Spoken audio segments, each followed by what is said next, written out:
Boa tarde, meus amigos. Boa tarde, minhas amigas. Nós estamos aqui na Sociedade de Estudos de Francisco de Assis, hoje, dia 7 de fevereiro de 2025. E nesse horário das 5h20, nós estudamos essa obra, né? Pega o seu. O Livro dos Médiuns, essa publicação de Allan Kardec. Pega o seu. Vamos lá, vamos estudar. Letra grande para enxergar melhor. Todo mundo compra livro com letra grande para a gente poder enxergar melhor. Aí a gente diz assim, não, a gente não entendia antes, porque a letra era pequenininha, porque a gente não aprendia a lição. Agora que a letra é grande, né? Então, né, às sextas-feiras nós estudamos essa obra, o Livro dos Médiuns, de Allan Kardec. Nós estamos estudando a questão número 74, mas é o item 74, mas a pergunta é a 24ª, está em algarismos romanos, tá?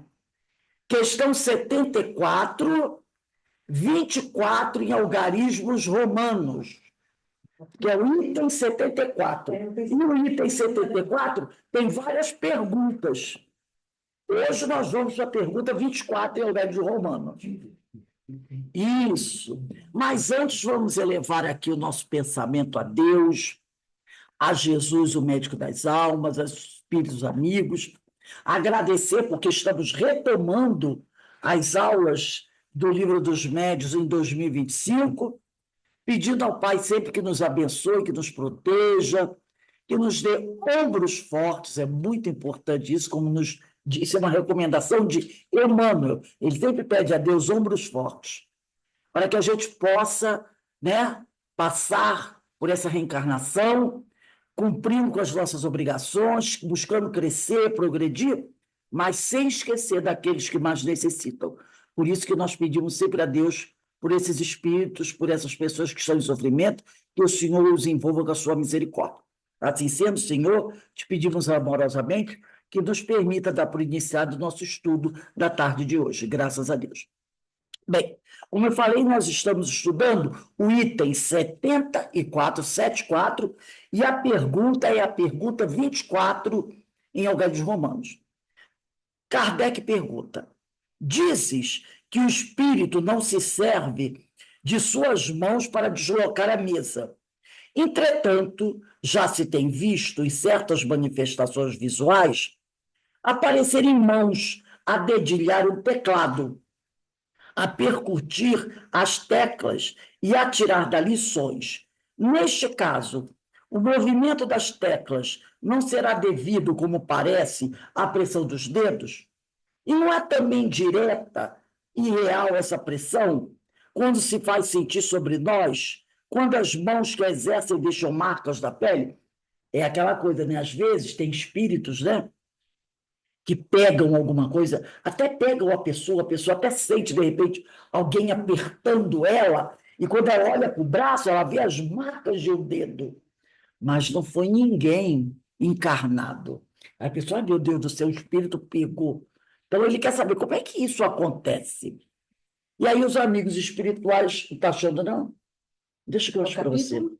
Não, daqui. É pergunta 74.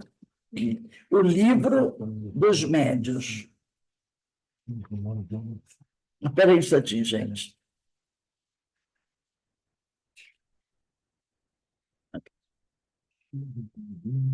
Você estava olhando 72? Então, 76. Aqui, ó, 74, deve ser essa aqui, ó.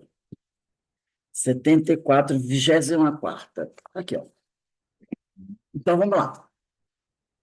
Então, os espíritos vão responder assim: não podeis compreender a natureza dos espíritos, nem a maneira por que atuam, senão mediante comparações, que de uma ou outra coisa apenas vos dão ideia incompleta. E errareis sempre que quiserdes assimilar aos vossos os processos de que eles usam. Estes, necessariamente, hão de corresponder a organização que lhes é própria.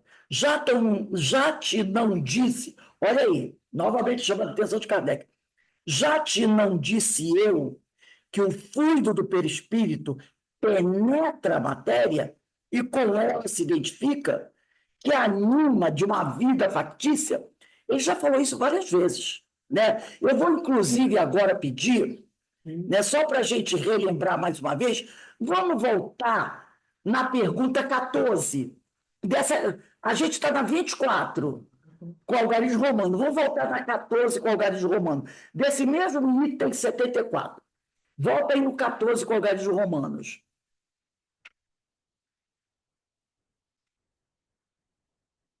Olha o que está lá na 14. Diz assim, ó, a pergunta: que papel desempenha o médio nesse fenômeno? Já eu disse que o fluido próprio do médio se combina com o fluido universal que o espírito acumula. É necessário a união dos dois fluidos, isto é, do fluido animalizado e do fluido universal para dar vida à mesa.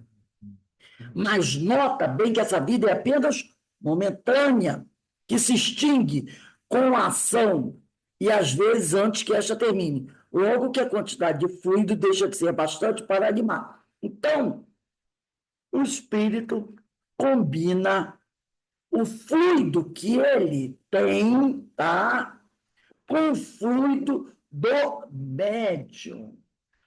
E aí, o fluido do médium específico para aquele tipo de fenômeno. E ele imanta aquele objeto, imanta aquilo que ele quer. Por isso, ele, voltando aqui ao 24, quando ele diz: já não te disse eu que o fluido do perispírito penetra a matéria e com ela se identifica, que anima e dá uma vida fictícia? Então, ele pega aquele objeto, aquilo que ele quer manusear, envolve com esse fluido dele misturado com o fluido do médium. Então, se for uma mesa, um copo que ele quer levantar, enquanto aquele copo estiver imantado, envolvido por aquela combinação de fluido, aquele copo vai estar flutuando. Quando aquele fluido acabar, é como, vamos pensar assim, quando o fluido evaporar de todo, né? Ele imantou com aquilo. Mas quando aquele fluido, entre aspas, evaporar, aí o copo cai. O copo cai. Ele estava flutuando porque ele estava o quê? Envolvido por aquela substância que o fazia flutuar. Por isso que ele disse que o fluido do perispírito penetra a matéria. Pois bem, quando o espírito põe os dedos sobre as teclas, realmente os põe e, de fato, os movimenta. Porém, não é por meio da força muscular. Porque quando você vai tocar piano, você tem que apertar a tecla. Quando você aperta a tecla, você está fazendo o quê? Força, não é? E se você encostar o dedo na tecla, a tecla não vai tocar. Você tem que fazer força. Quando você vai dedilhar as cordas de um violão, você não tem que fazer força? Tem. Tanto é que a pessoa normalmente está aprendendo a tocar violão, ela fica com os dedos cortados no início. Porque ela imprime, às vezes, uma força maior, os dedos ficam todos machucados. Tem gente até que usa, né? Um protetor ali. Então, mas o espírito não. Ele encosta o dedo. Ele não força, como nós fazemos. Então, ele diz aqui, quando o espírito põe os dedos sobre as teclas, realmente os põe. Ele põe sobre as teclas. E, de fato, as movimenta. Porém, não é por meio da força muscular que exerce a pressão. Ele as anima, como faz com a mesa. E as teclas, obedecendo-lhe à vontade, se abaixam e tangem as cordas do piano. Então, tem as teclas do piano, ele cobre com o dedo. Quando ele pega o dedo dele, o espírito, e coloca em cima da tecla, ele está envolvendo aquela tecla com o fluido. Entendeu? Então, aquela tecla vai obedecer, aquele fluido vai obedecer à vontade dele. Então, ele diz assim, ó, aperta aí o dó, o ré aí e vai para aí fora. Detalhe, o espírito aí tem que conhecer do negócio, da música. Me lembro muito bem de uma aula que há muitos anos eu assisti lá no CIOI uma palestra. Quem deu essa palestra foi Marilena Mota. Olha, isso deve ter para mais de 20 anos. Nunca esqueci. Quando a Marilena sempre foi uma pessoa muito estudiosa da doutrina espírita. Quem conhece Marilena Mota sabe. Inclusive, ela durante muitos anos teve aquele programa na Rádio Rio de Janeiro, de Educar para Crescer. Era toda segunda-feira, 13 horas. Eu trabalhei com ela alguns anos, fiz alguns programas com ela. Ela é muito conhecedora. E ela deu uma aula sobre poemas espíritas. Então, ela estava falando o seguinte, que tem muita gente que diz assim, eu adoraria ser uma médium poetisa, né? Então ela falou assim, escrever um poema, não é escrever quadrinha. Estrelinha, como é que é? Estrelinha, não sei o que lá, se esparrama pelo chão, as quadrinhas dessa. Batatinha. Batatinha quando nasce, esparrama pelo chão. Isso não é poema. Isso não é poema. Poema que está daqueles livros, né? Nós temos aquele livro, foi o primeiro livro, se eu não me engano, psicografado pelo Chico, né? Esqueci o nome dele agora, eu tenho até esse livro. É um livro de. Parnaso do Aleitúmulo. Parnaso do Aleitúmulo.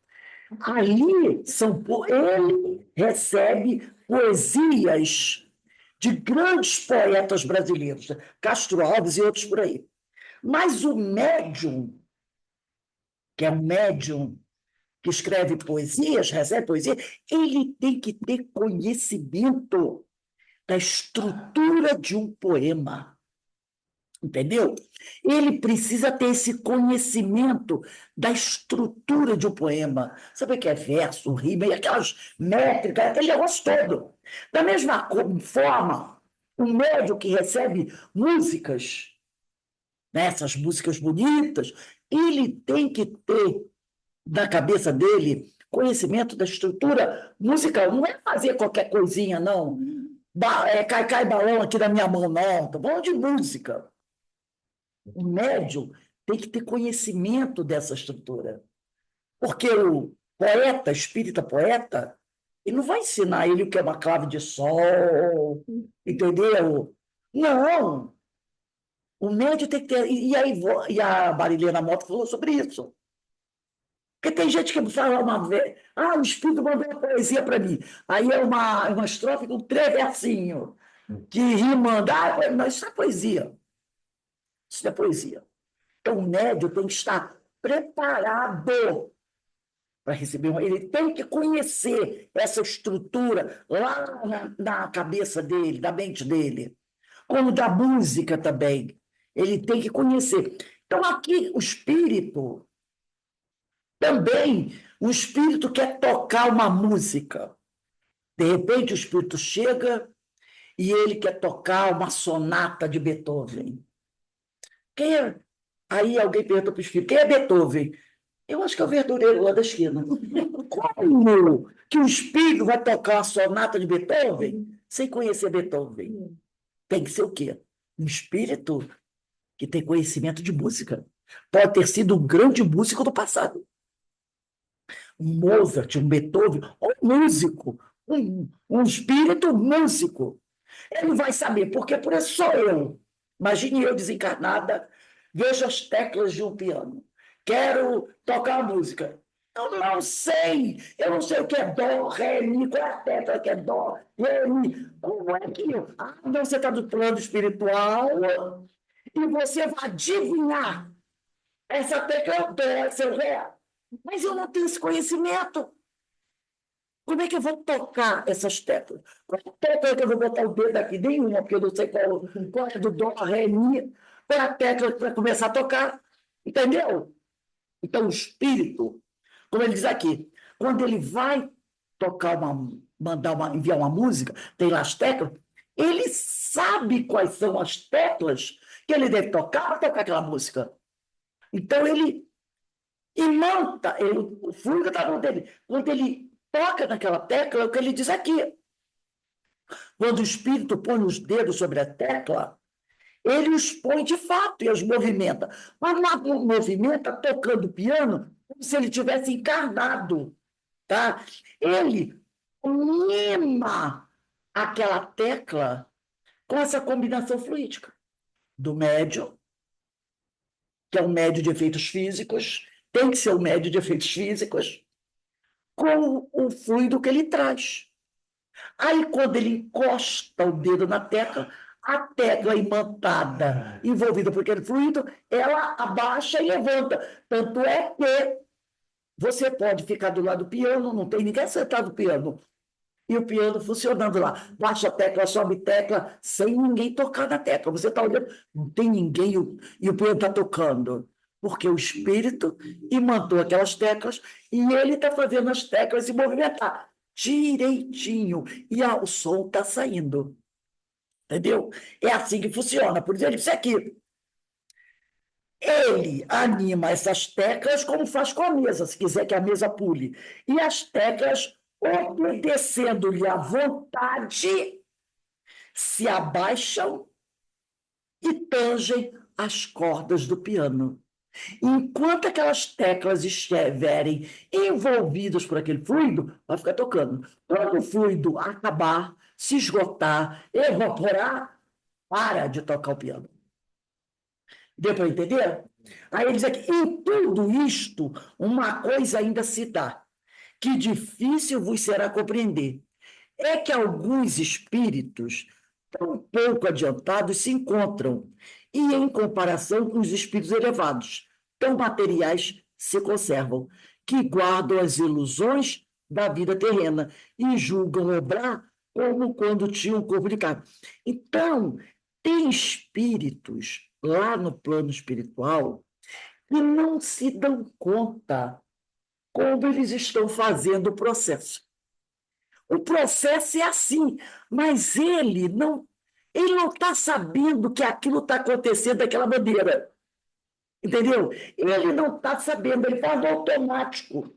Ele não sabe como é que ele consegue fazer aquilo. Por isso ele diz aqui, é que alguns espíritos tão pouco adiantados se encontram e, em comparação com os espíritos elevados, tão materiais se conservam que guardam as ilusões da vida terrena e julgam obrar como quando tinha um corpo de carne. Ele tem espírito, ele pensa que está tocando piano mesmo. Ele pensa que está tocando piano. Quando ele bota o dedo sobre a tecla, ele pensa que ele está tocando piano como ele tocava quando ele era encarnado. É porque ele não sabe como se dá o processo. Ele não se dá, ele ainda está tão ligado à matéria que, ele diz, quando eu estava encarnado, eu sentava no pianinho, metia o dedo lá até que eu tocava. Então, no plano espiritual, ele pensa que está fazendo da mesma maneira. Mas ele não sabe. Se você perguntar para ele, ele não vai saber explicar. Ele vai dizer, claro que sou eu que estou tocando. Eu sento aqui, eu estou tocando pianista na Terra. Sou pianista aqui, estou tocando. Mas não é assim que está acontecendo. Só que ele não sabe. Ele pensa que está tocando como ele tocava quando estava encarnado. Né? Aí diz aqui, não percebem esses espíritos, né, a verdadeira causa dos efeitos que produzem. Mais do que um camponês compreende a teoria dos sons que articula. Perguntai-lhes como é que toca o piano e vos responderão que batendo com os dedos das teclas, porque julgam ser assim que fazem. O efeito se produz instintivamente neles, sem que saibam como se lhes resulte da ação da vontade. O mesmo ocorre quando se exprimem por palavra. Ele não sabe como é que o processo acontece. Não tem a mínima ideia. Aquilo ele faz no automático, mas sem saber que faz. Ele não sabe o que faz. Ele pensa que está fazendo como fazia quando encarnado, né? E é uma forma totalmente diferente. Aí tem uma notinha aqui de Allan Kardec. Destas explicações decorre que os espíritos podem produzir todos os efeitos que nós outros homens produzimos, mas por meios apropriados à sua organização. Algumas forças que lhes são próprias substituem os músculos de que precisamos para atuar da mesma maneira que, para o mudo, o gesto substitui a palavra e lhes falta. Então, ele não sabe como faz. Ele pensa que faz como ele fazia antes, como era encarnado. Tá? Agora vem o 25. Pergunta 25. Entre os fenômenos que se apontam como probantes da ação de uma potência oculta, Alguns há, evidentemente, contrários a todas as conhecidas leis da natureza. Nesses casos, não será legítima a dúvida que o homem está longe de conhecer todas as leis da natureza. A gente costuma muito falar sobre isso, né? Tem leis da natureza que coisas estão acontecendo aí que a gente nem sabe. Nem sabe. A gente não conhece todas as leis da natureza. A gente conhece algumas. Então, quando acontece alguma coisa, a pessoa diz: isso é impossível. Não, não é impossível. É porque você não conhece a lei da natureza que provoca aquilo. É igual você pegasse o homem lá do século XII e dissesse para ele assim: isso aí, ah, meu Deus, não, hoje você sabe, isso é lei aí, ó, é lei da física. A física explica isso. Só que o cara naquela época não conhecia a física. Ele achava extraordinário, é a mesma coisa. Tem coisas por aí que estão acontecendo que você diz assim: ah, isso não, isso aí, isso é mentira, isso não acontece. Não acontece. É porque tem uma lei da física que explica isso, mas você não conhecer, ainda não conhece essa lei da física, né? Porque a gente não conhece todas as leis da natureza. Então, se o homem as conhecesse todas, seria espírito superior. Cada dia que se passa, desmente os que, supondo tudo saberem, pretendem impor limites à natureza, sem que por isso, entretanto, se tornem menos orgulhosos. Por exemplo, a gente sabe que a ficção científica está sempre à nossa frente, né? Está sempre na nossa frente. Quando a gente via aquele filme Jornada nas Estrelas, lembra? Do Spock, Capitão Kirk, aquela coisa toda? Quando eles queriam se transportar de um lugar para outro, tinha lá uma área dentro da nave, tinha um tubo, né? A pessoa entrava nesse tubo, o corpo se desmaterializava todo, né? Virava um monte de brilhozinho, e daqui a pouco a pessoa se materializava lá no planeta ou na outra nave, né? A pessoa se materializava, eles diziam que era modo de transporte, né?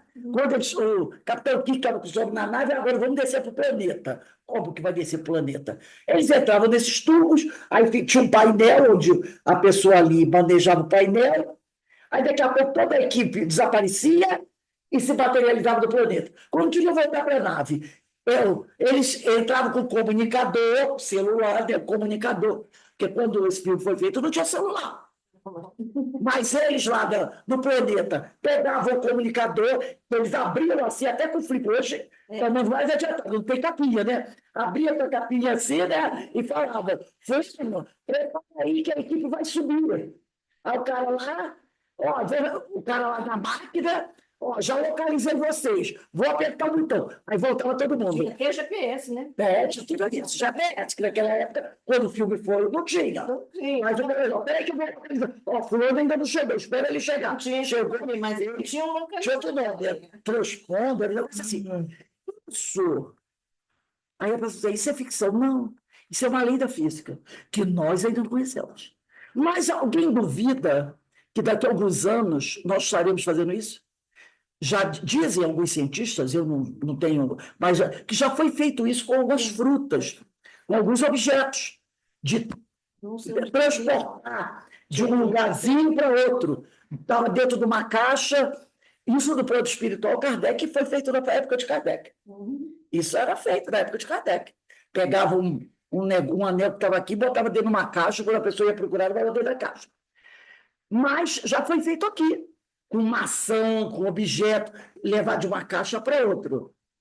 Objeto pequeno, objeto, né, maçã, fruta, um objeto qualquer. Já fizeram. Vocês duvidam que daqui a 50 anos eles vão fazer isso com o corpo humano?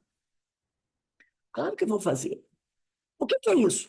Lei da física, que vai possibilitar isso. Hoje, nós ainda não conhecemos essa lei da física, mas tem muito cientista trabalhando no laboratório, pesquisando para descobrir essa lei da física, que vai acontecer.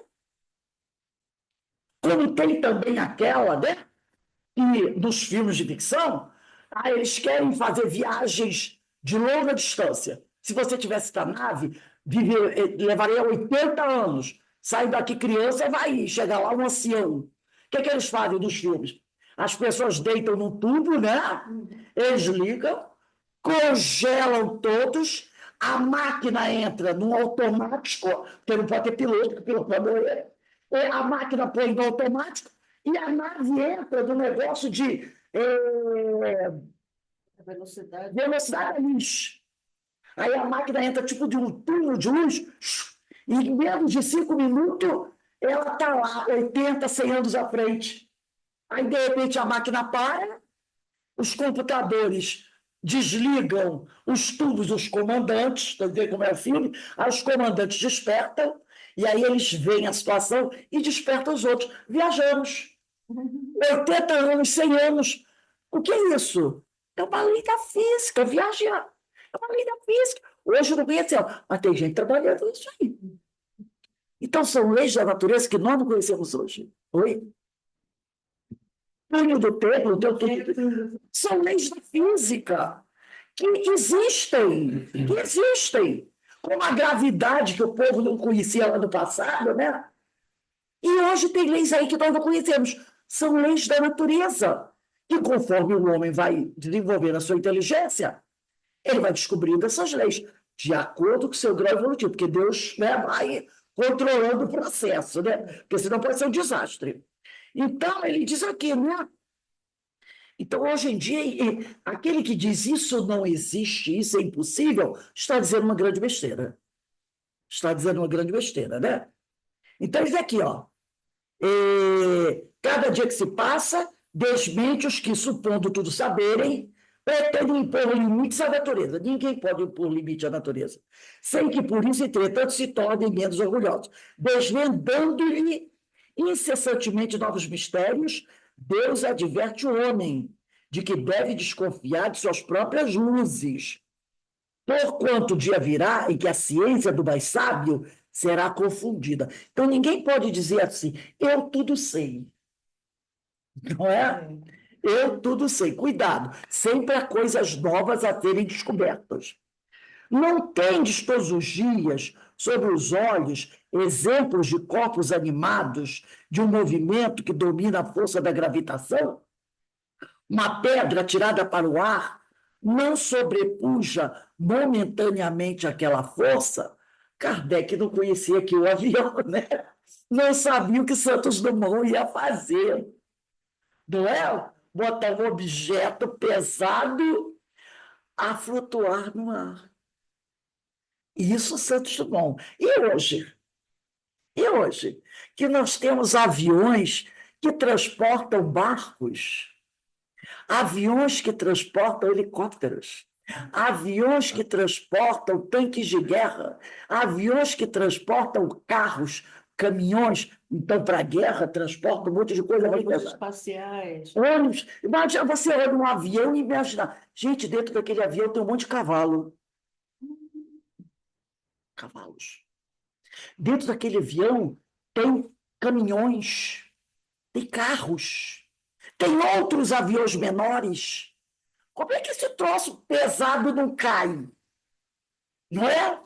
Como é que esse negócio pesado não cai? Aí Kardec usa aqui, porque ele não conhecia o avião, né? Não existia o avião, ele diz, uma pedra atirada para o ar não sobrepuja momentaneamente aquela força?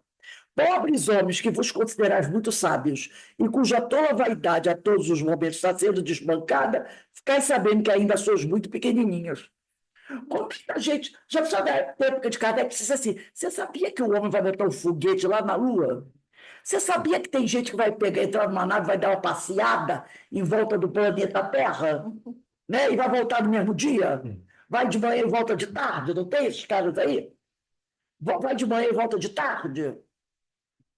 Tem. O cara vai dizer, que é isso? Aí ele pega o foguete, sobe de manhã, fica, normalmente é assim, fica meia hora, né? Aquele próprio ator que fez o Capitão Kirk, né? Ele disse que, ele fez, levaram ele, né? Para fazer, porque ele disse que ficou decepcionado.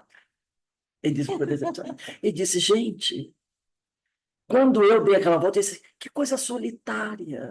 É porque nos filmes tem aventuras, né? E ele disse, cadê as aventuras que eu vivi, né? Naquele filme. Ele foi um desses. É assim, o cara sobe na nave, normalmente é turismo, né? Paga caríssimo, mais de US$ 1 milhão, né? Ele sobe, aí fica meia hora, mais ou menos meia hora. Dá uma volta lá, depois, quer dizer, eu subo 8 horas da manhã, 10 horas eu estou de volta. Hoje estou fazendo isso. né? William Shakespeare, né? Estão fazendo isso. Vai, 8 horas da manhã, medir uma hora de volta. Na onde você foi? Você dá uma volta e volta em torno da Terra. Naquela época, você ia pedir louco, interna, está bêbado, eu estou de menos, virou, é maluco, interna, é doido. E hoje em dia não é. Daí. Gente, você sabia que eu pego meu telefone e falo com o papai que está lá no Japão? Ou então eu ligo aqui esse computador e estou conversando com todo mundo. Uma está em Portugal, outra está em São Paulo, outra está no Rio, outra está no Japão, outra está na China. E a gente conversa ao vivo e a cores.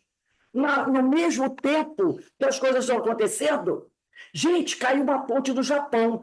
Agora eu estou vendo a ponte. Mas meu Deus, o Japão do outro lado do mundo. Eu estou vendo agora a ponte cair no Japão. Os caras iam esquartejar, a gente jogando rio para os tubarões, para as piranhas, no mar para os tubarões. Louco! Né? Bruxos. É assim que seriam chamados. Mas eles aí, ó, olha o que o Espírito, a minha espiritual diz aqui no livro dos médiuns. Ficai sabendo que ainda sois muito pequeninos. Vocês não sabem de nada. Inocente. Né? Vocês não sabem de nada. 75. Lê para a gente, Denise, aí a 75.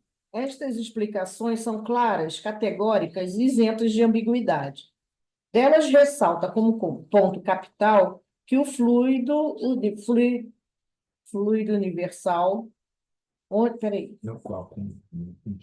Delas onde se ressalta. onde se contém o princípio da vida, é o agente principal das manifestações. Agente Que recebe. que recebe impulsão do espírito, seja encarnado, seja errante. Condensado, esse fluido constitui o perispírito, ou invólucro semimaterial do espírito. Encarnado este, o meu livro tem letra pequena, tá? Não tem letra grande, não. Encarnado este, o perispírito se acha unido à matéria do corpo. Estando o espírito na erraticidade, ele se encontra livre. Quando o espírito está encarnado, a substância do perispírito se acha mais ou menos ligada, mais ou menos aderente, se assim nos podemos exprimir. Em algumas pessoas se verifica, por efeito de suas organizações, uma espécie de emanação desse fluido. E é isso, propriamente falando, o que constitui o médio de influências físicas. A emissão do fluido animalizado pode ser mais ou menos abundante, como mais ou menos fácil a sua combinação, donde os médiuns mais ou menos poderosos. Essa emissão, porém, não é permanente, o que explica a intermitência do poder mediúnico. Olha, esse aqui tem. Dá para ela, Beto. Esse aqui tem uma letra maior. Tem sim. Maior que o dela tem. Maior que o dela tem. Um pouquinho, espera aí. É um pouquinho maior. Não. Então, eles aqui, né? Essas explicações são claras e categóricas, né? Então, tudo, o fluido está na base de tudo isso, né? Porque é no fluido universal que se encontra o princípio da vida. É o agente principal das manifestações. Esse agente que recebe impulsão do espírito encarnado ou do errante. É como ele diz, ele, com a sua vontade, faz com que o fluido haja assim ou haja do jeito que ele deseja, né? Então, ele diz aqui, encarnado o eixo, o perispírito se acha unido à matéria do corpo. Estando o espírito na erraticidade, ele se encontra livre. Quando o espírito está encarnado, a substância do perispírito se acha mais ou menos ligada, mais ou menos aderente, se assim podemos nos exprimir. Em algumas pessoas se verifica por meio de suas organizações uma espécie de emanação desse fluido, né?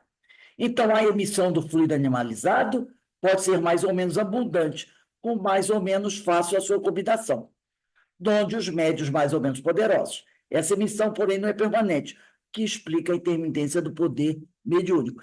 Então, o agente, o que a gente precisa sublinhar aqui, que o agente principal das manifestações, o agente que recebe impulsão do espírito, seja encarnado, seja errante. o fluido universal. Tudo isso é realizado com o fluido. Sem o fluido, nada poderia se fazer, né? 76. Façamos uma comparação. Quando se tem vontade de atuar materialmente sobre um ponto colocado à distância, quem quer é o pensamento. Mas o pensamento por si só não irá percutir o ponto. O pensamento sozinho não vai fazer a coisa se realizar, isso que ele está dizendo. Ele precisa um intermediário posto sob a sua direção. Uma vara, um projétil, uma corrente de ar, etc. Notai também que o pensamento não atua diretamente sobre a vara, porquanto, se esta não for tocada, não se movimentará. Então, ele está dizendo o seguinte, ó, meu copo está aqui. Eu quero botar o copo aqui. Eu digo para o copo, vem, o copo não vai vir. Não vai vir. É preciso haver alguma coisa que envolva esse copo, para esse copo obedecer à minha vontade. É isso que ele está querendo dizer aqui. Aí ele diz assim: é preciso um intermediário entre eu, emissor do pensamento, e o copo. Tá? Então, ele diz aqui: notai também que o pensamento não atua diretamente sobre a vara, porquanto, se esta não for tocada, não se movimentará. O pensamento, que não é senão o espírito, que quem pensa é o espírito, encarnado, está unido ao corpo pelo perispírito. Né? Então, eu estou encarnado, o pensamento, que é senão o espírito encarnado, está unido ao corpo pelo perispírito. E não pode atuar sobre o corpo sem o perispírito, como não pode sobre a vara sem o corpo. Atua sobre o perispírito, por ser esta a substância com que tem mais afinidade. O perispírito atua sobre os músculos tomam a vara e a vara bate do ponto visado. Então, eu estou com o meu copo aqui. Eu quero trazer o copo para mim. E eu digo, o copo vem, o copo não vem. O que eu faço? Eu atuo sobre o meu perispírito. O meu perispírito é fluídico. Aí eu digo para o meu perispírito. Eu atuando pelo meu perispírito, eu faço com que meu perispírito atue sobre os músculos do meu braço. Aí o meu braço vai pegar o copo e vai trazer até mim. Se a pessoa estiver morta, morreu, o espírito foi embora. Aí alguém diz assim: o defunto quer água. O braço vai pegar o copo e vai trazer? O braço do defunto vai pegar o copo e vai trazer? Por quê? Porque não tem mais espírito para atuar sobre o perispírito, porque o espírito e o perispírito já foi embora. Só tem uma massa. Então não tem como aquele copo com água vir para a boca do defunto. A não ser que alguém coloque. Mas ele próprio não pode. Por quê? Porque não tem espírito ali mais. É isso que ele está dizendo aqui. O pensamento, que é o espírito, que quem pensa o espírito, está unido ao corpo pelos perfis.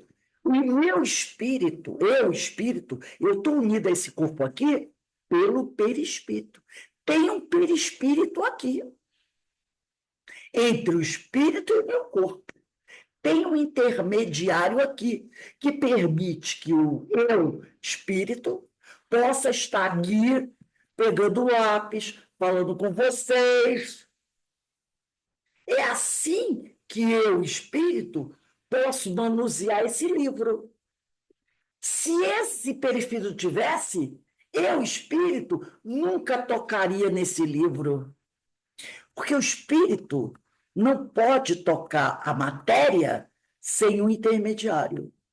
Senão ele destrói essa matéria. Ele fuzila a matéria, ele queima a matéria. Para que eu, espírito, possa pegar esse livro, tem um perispírito aqui. Entre eu, energia, e o espírito, e o meu corpo. Entendeu? Que a gente olha assim, vai lá. Não, não é vai lá. Não é vai lá. Entre espírito, e o meu corpo, tem alguma coisa. Por isso que ele deixa aqui de uma forma muito clara, tá?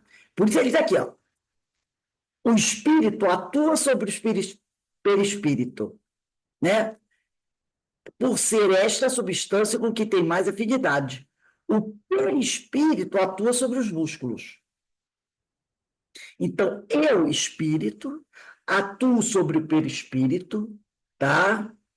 O perispírito atua sobre os músculos da minha perna, do meu braço, e os músculos, sob o comando do espírito, pega esse copo e traz.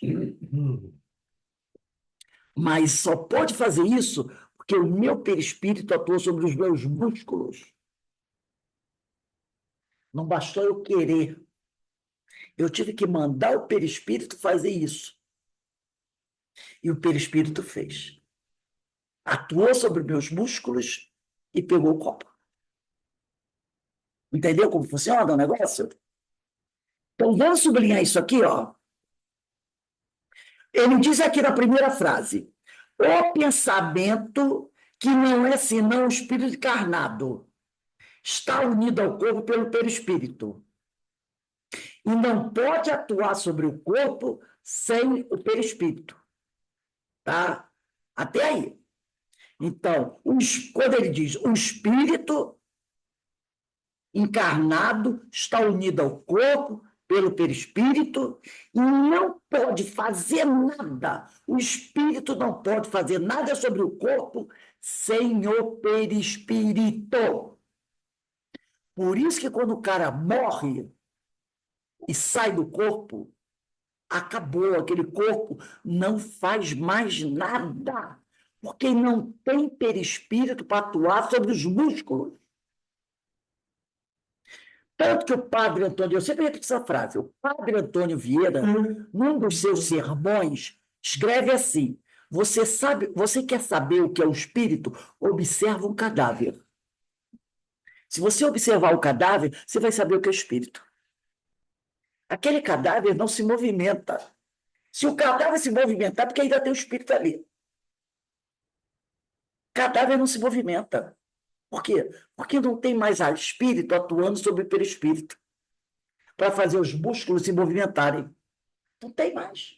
Então virou como aquele pedaço de papel, como aquele pedaço de madeira. Não tem valor, acabou. É uma matéria qualquer, como um tijolo, um tronco de árvore abandonado. Acabou. Acabou. Aí depois, ele vai dizer aqui, ó, sublinhando ainda, tudo sobre o perispírito. Aí você pode aqui, quando ele está assim, ó, atua sobre o perispírito, porque você sublinhou até aonde? Corpo sem o espírito, não foi? Na linha de baixo, está assim, atua sobre o perispírito, sublinha isso. Em cima desse perispírito, puxa uma seta, escreve assim, espírito. Espírito.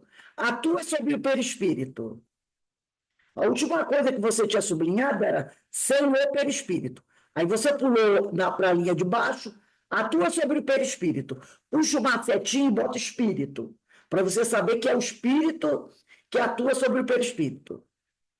Por ser esta a substância com que tem mais afinidade. Então, o espírito tem mais afinidade sobre o perispírito. Por isso que ele vai atuar sobre o perispírito. Atua sobre o perispírito. Puxou a setinha, coloca, escreveu espírito. Ele atua sobre o perispírito porque ele tem mais afinidade. Aí tem um ponto e uma vírgula. Continua sublinhando. O perispírito atua sobre os músculos. Não são os nossos músculos que nos permitem os movimentos? Sim. Né? A importância dos músculos. Os músculos tomam a vara, ou qualquer objeto que quiser, né? E aí a vara bate no ponto visado. Ou o músculo pega o braço, pega o copo, que seja que for. Então, aí ele diz aqui, quando o espírito não está encarnado, opa, cadê o corpo físico? Não tem músculo nessa história. Olha só, quando o espírito não está encarnado, faz-se-lhe mistério um auxiliar estranho. E este auxiliar é o fluido, mediante o que torna ele o objeto sobre o que quer atuar e apto a lhe obedecer a impulsão da vontade. Eu sou encarnada, eu estou desencarnada. O espírito atua sobre o perispírito, que beleza. E o perispírito vai atuar sobre quem? Eu estou desencarnada. Eu não tenho músculo. Opa! Então, eu vou fazer o quê? O fluido vai ser o meu músculo. Entendeu? Eu vou fazer do fluido o meu músculo. Eu não tenho músculo. Agora, eu não tenho corpo físico. Aí, percebeu como é de outra forma que vai acontecer? Porque o cara está desencarnado, mas ele quer pegar o corpo. Ele quer pegar a pedra e jogar em cima do outro.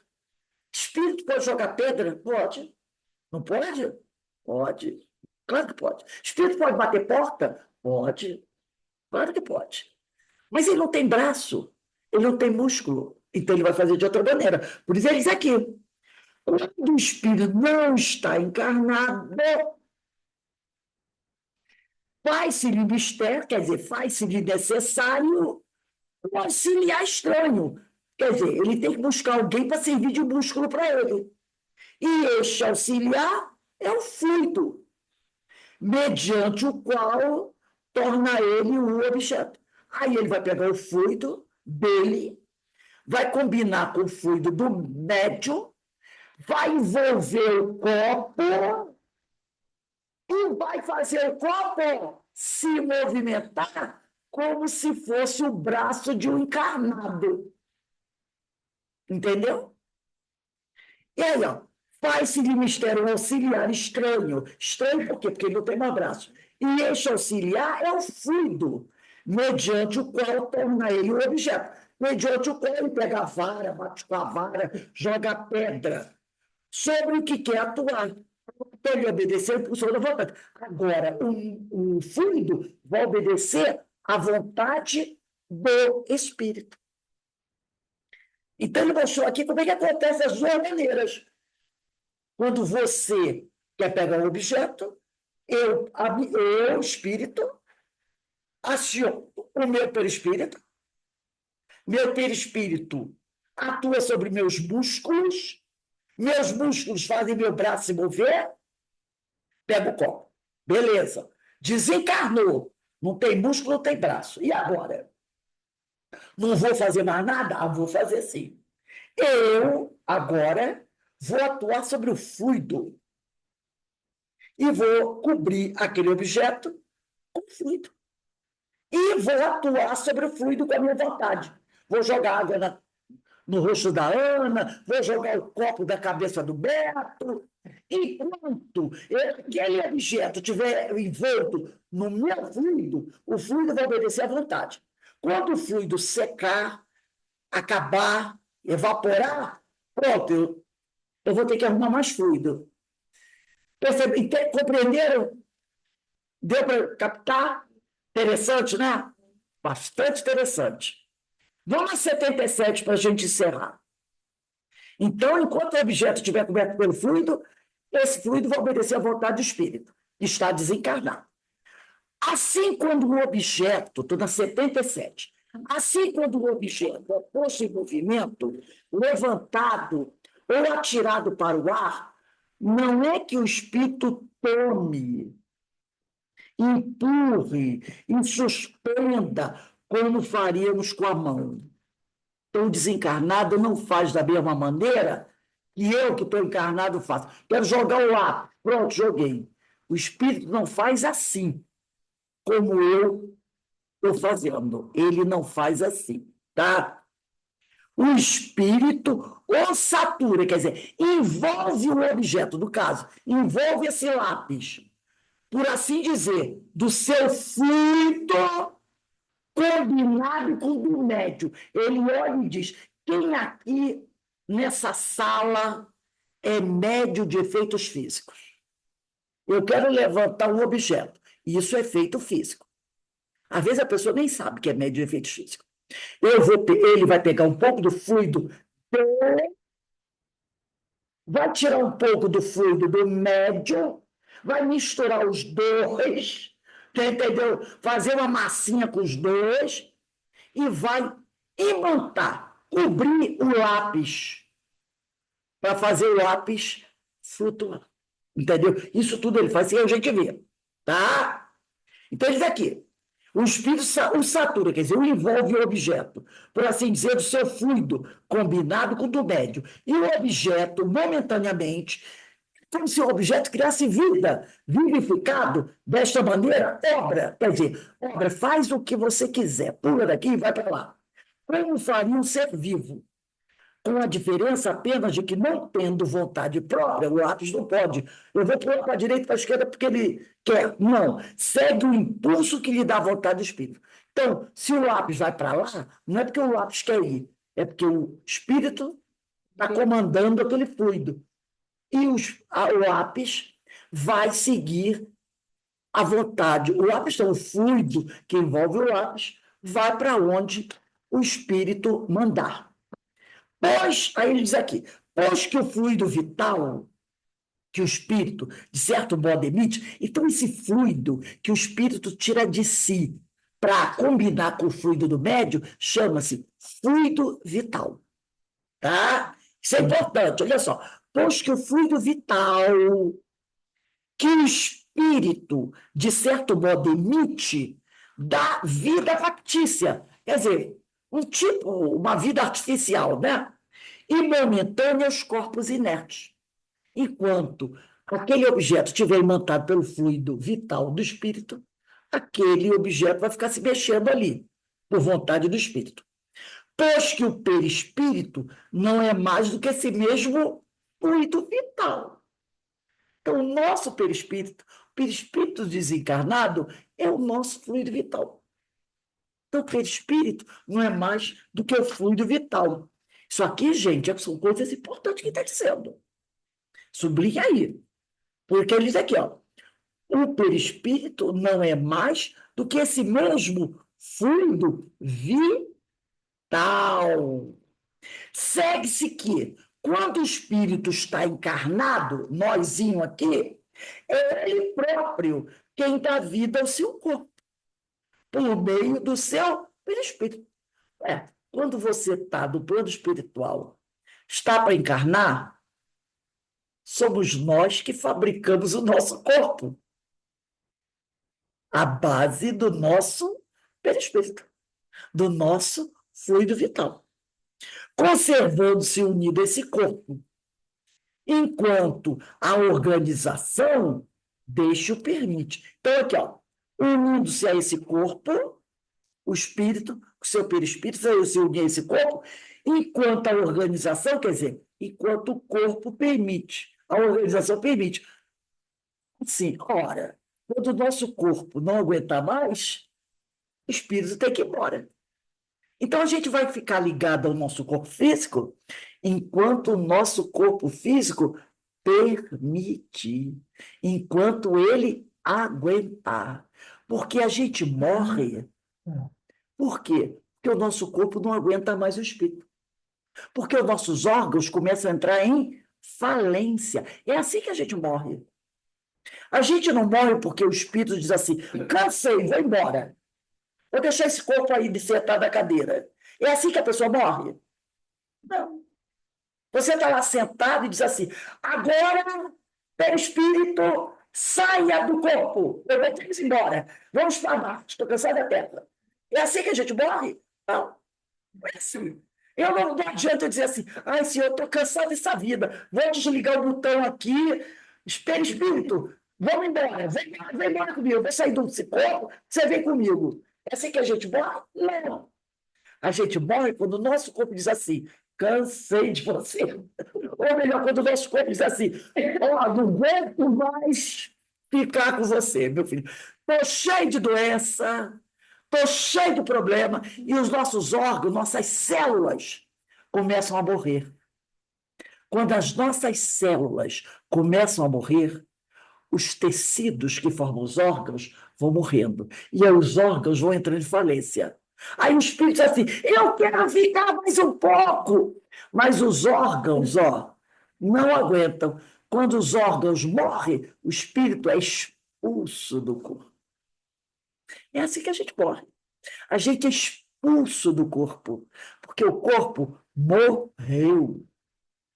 E não dá para ficar mais 2 minutos, nem mais 1 minuto. Entendeu? Por isso que ele falou aqui. Conservando-se o espírito, o seu perispírito, unido a esse corpo, enquanto a organização, você pode puxar uma setinha e botar aí, corpo físico, assim, enquanto a organização, setinha, corpo físico, deixe o permite. Eu estou aqui na Terra enquanto o meu corpo permitir que eu fique. Enquanto ele aguenta. Quando se retira, o corpo, né? Agora, se em vez de uma mesa esculpirmos uma estátua de madeira e sobre ela atuarmos como sobre a mesa, teremos uma estátua que se moverá, que baterá, que responderá com seus movimentos e pancadas. Teremos, em suma, uma estátua animada, momentaneamente, de uma vida artificial. O espírito montou aquela estátua com o fluido vital dele, com o fluido vital do médium, e aquela estátua ali vai ficar pulando. Em lugar de mesas falantes, ter-se-iam estátuas falantes. Quanto à luz, esta teoria não projeta sobre uma imensidade de fenômenos, até agora sem solução. Quanto às alegorias e efeitos misteriosos, ela não explica. Então, quando você está dentro de casa e vê alguma coisa flutuando, um objeto se movimentando, aí o cara, oh meu Deus, que coisa! Agora você já sabe. Tem algum espírito retirando um pouco do fluido vital dele, pegando o fluido vital de algum médio de efeitos físicos, pode ser o mesmo, pode ser o filho do vizinho, porque o médio de efeitos físicos não precisa estar no lugar onde o objeto está, não. Pode estar na casa do lado, combinando, cobrindo esse objeto com esse fluido, e esse fluido vai ficar pulando aí. Ele está fazendo isso para me assustar. Mas que bobeira dele, eu já sei como é que funciona o negócio. Eu sei que vai pular, você acerta o tempo, daqui a pouco vai pular, porque o fluido vai acabar. Né? Então você já sabe como o fluido, uma coisa funciona. Você já sabe, já tem o coleguinha aí, coleguinha. Eu já sei como é que isso funciona. Né? Então, a doutrina nos ensina. Aí acaba com essa história de fantasmagoria, né? Oh, meu Deus. Porque era assim que muitos espíritos assustavam as pessoas. E assustam até hoje. Como elas não sabem, as pessoas se assustam. Mas quem sabe, já sabe. Opa, eu já sei como esse negócio funciona. Né? E aí, a doutrina nos esclarece. Gente, semana que vem, dia 14, bota aí, na questão 78, 14 de fevereiro de 2025. 78. Perceberam que, às vezes, a gente já estudou o livro dos médios, né? E a gente não captou isso dessa forma, né? Quantas vezes? Mas é isso aí, gente. A gente vai estudando e aí a gente vai compreendendo como é que a coisa funciona. É assim que as coisas funcionam, né? O livro dos Espíritos vai nos mostrando tudo isso daí. É assim que funciona, não tem que ficar com medo. É uma lei que a gente não conhecia, agora a gente já conhece. Então não tem mais que ficar assustado com isso, né? É a ignorância que nos assusta. A partir do momento que a gente sabe da verdade, que a gente sabe como é que a coisa funciona. Queremos libertos. Né? Não foi à toa que Jesus diz: conhecereis a verdade e a verdade vos libertará de quem? Das trevas, da ignorância. Não é? Fez-se a luz. Acabou. Bem, gente, nós vamos encerrando aqui, né? Daqui a pouco nós temos a nossa irradiação para os nossos irmãos encarnados. E vamos agradecer a Deus, agradecer a Jesus a oportunidade que Ele nos deu de estarmos aqui, unidos, né? Estudando, fazendo brilhar a nossa luz, né? Conhecendo esses fenômenos fantástico. Gente, isso aqui foi Kardec trouxe isso para a gente, ó, em 1861, e até hoje muita gente não sabia, né? Olha que coisa maravilhosa. Agora a gente está sabendo. Agora a coisa ficou, né? Então, que a gente possa, né, continuar aqui o nosso trabalho, o nosso estudo, sempre agradecendo a Deus por essa oportunidade. Segunda-feira estaremos de volta para continuar os nossos estudos. Que Deus abençoe a todos nós, tá? Fiquem em paz, que o Senhor nos abençoe. Tchau, gente. Tchau. Tchau, boa noite, bom trabalho para vocês. Para Para todos. todo ano. Boa noite.